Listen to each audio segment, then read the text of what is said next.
Hola, hola, bienvenidos, bienvenidas a la materia de humanidades. En esta ocasión, en este video, continuamos hablando de un gran filósofo llamado Sócrates.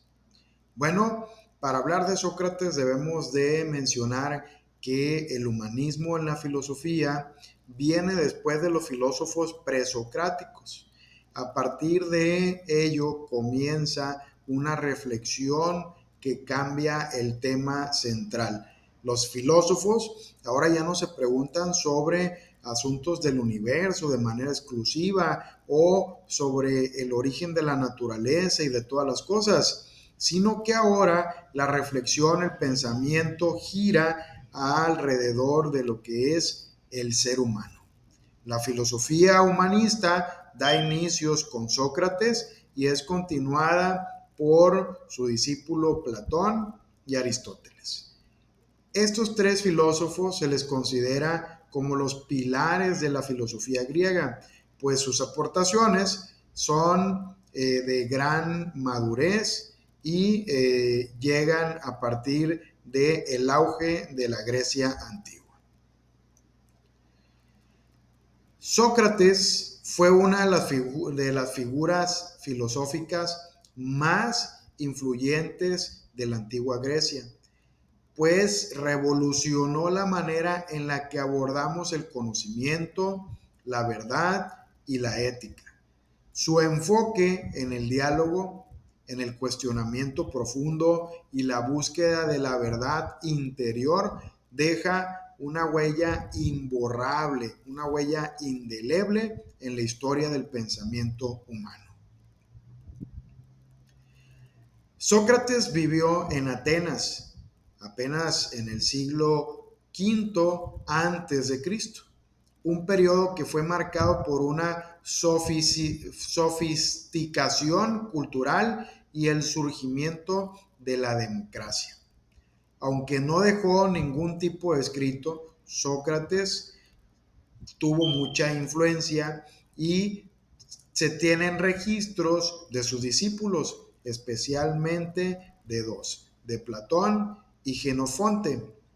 Sócrates rompió con las convenciones, con el tipo de pensamiento de su tiempo, pues él centró su búsqueda de la verdad más que en una retórica superficial.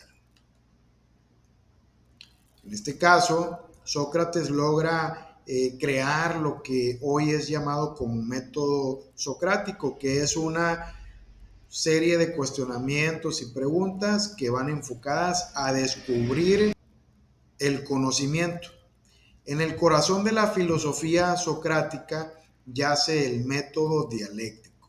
Sócrates creía que el conocimiento verdadero estaba en el interior de cada individuo y que se podía alcanzar a través de preguntas y como tal también de una autoexploración. Utilizó las preguntas de un tono provocador para desafiar las creencias y opiniones de sus interlocutores, exponiendo que había contradicciones y limitaciones en su pensamiento. Este enfoque transformador se conoce como el método socrático. Estableció las bases para el pensamiento crítico y para la investigación filosófica que hoy conocemos. La mayéutica trataba de dar a luz ideas latentes. Fue inspirada por la profesión de partera de la madre de Sócrates. Es una técnica que busca dar a luz a las ideas en la mente de una persona. Sócrates ayudaba a sus interlocutores a examinar a sus propias creencias y a desarrollar un entendimiento más profundo al hacer preguntas esenciales. Mediante este proceso revelaba que había una conexión entre el conocimiento previo y la búsqueda de la verdad activa. De alguna manera sentía que lo que nosotros expresábamos y decíamos tenía que tener una conexión con algo más. una búsqueda activa de la verdad con ese conocimiento que ya traíamos previamente. El conocimiento de uno mismo para Sócrates fue muy importante. La ética como tal fue fundamental. Sócrates enfoca su atención a la ética y a la virtud. Creía que la virtud era el conocimiento y que hacer el bien surge de comprender aquello que es correcto. Instó a las personas, las invita a conocerse a sí mismas, a explorar sus almas y sus motivaciones. ¿Por qué haces lo que haces? Su famoso aforismo fue: conócete a ti mismo. Subraya esto la importancia de tener una autoconciencia en la búsqueda de una vida ética como tal.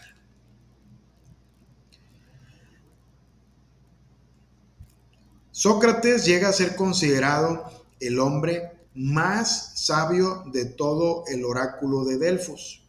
De ahí su famosa frase: yo solo sé que no sé nada. ¿Quién la dijo? Sócrates. Él afirma que a pesar de todo lo que ya sabemos, aún hay mucho más por saber. A esto se le conoce como docta ignorancia. Es decir, entre más conocemos sobre un tema o sobre varios temas, más nos damos cuenta que nos hace falta conocer. Por lo tanto, a partir de esta vida de Sócrates, de su filosofía, de su pensamiento disruptivo, bueno, pues mucha gente lo siguió, eran adeptos, pero también esto generaba muchas envidias y generó a muchos enemigos, mismos que lo llevaron a juicio y lo condenaron a muerte. Sócrates fue declarado culpable a la edad de 71 años, muere. Desde entonces no se volvió a ver a la tierra al hombre más sabio y al más bondadoso, como algunos de sus biógrafos lo han llamado, el hombre moralmente intachable. ¿Cuál fue el legado y el significado de la vida, el aporte histórico y filosófico que genera Sócrates? Bueno, él tuvo una influencia que no se limitó a su época, sino que sigue siendo hasta el momento, hasta nuestra fecha.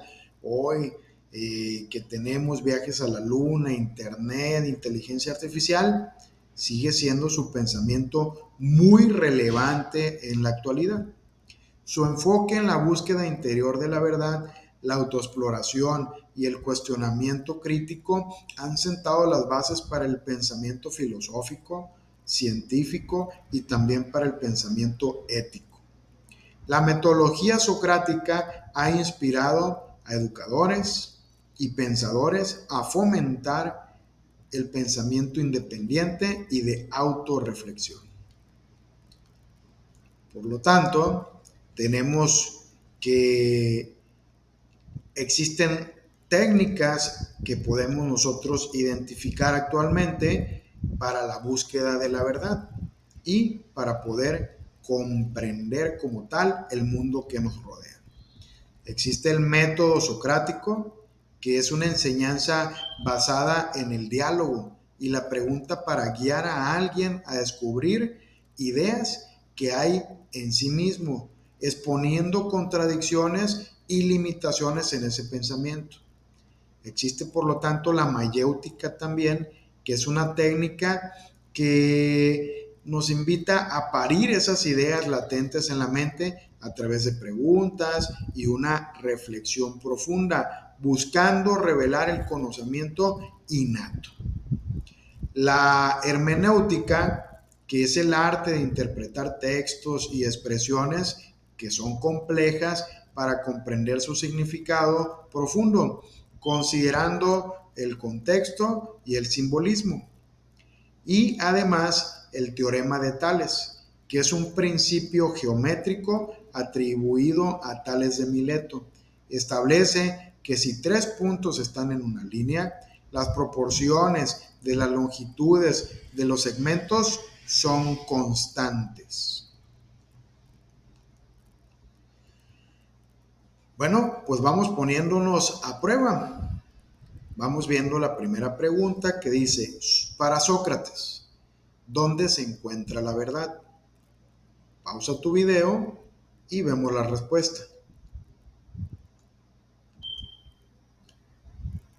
Muy bien, pues en el fondo del alma de cada hombre se encuentra la verdad para Sócrates. Pues Sócrates creía que el conocimiento auténtico reside dentro de cada individuo y puede ser descubierto a través de un cuestionamiento, una serie de preguntas que nos inviten a una reflexión y una autoexploración. Sócrates creía en la importancia de buscar la verdad dentro de nosotros mismos en lugar de confiar únicamente en la observación externa de las apariencias superficiales de las cosas. Segunda pregunta. Famoso filósofo que es conocido por su frase, conócete a ti mismo. Por supuesto, ¿verdad?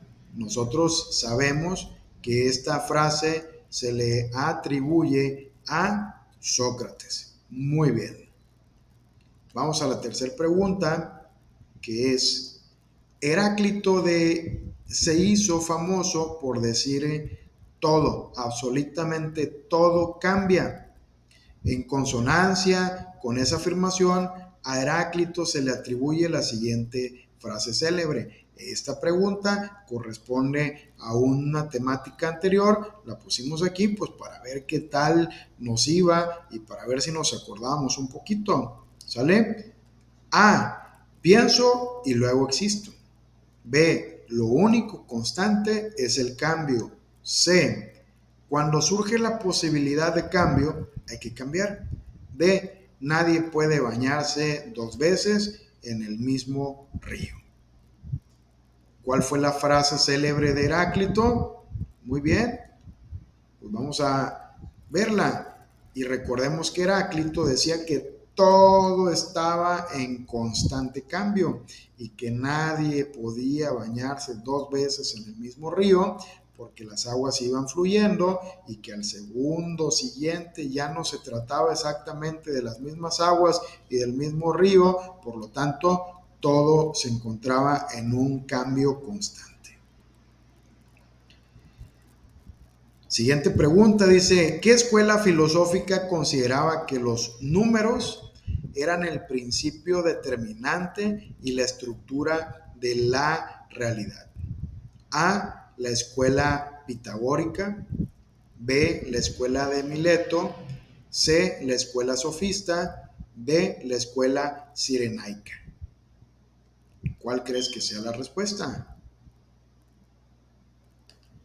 Vamos a ver, en este caso, pues si nosotros hablamos de números y las matemáticas, estamos hablando de un pensamiento que proviene de Pitágoras, que es el que generó el gran teorema de Pitágoras y se le nombra escuela a todo lo que es sus aportes y su pensamiento. Entonces, Pitágoras consideraba que los números eran el principio determinante y la estructura de toda la realidad que conocemos. ¿Qué tal te fue con tus preguntas? Espero que hayas contestado todas muy bien. Nos vemos en el siguiente video. Hasta luego.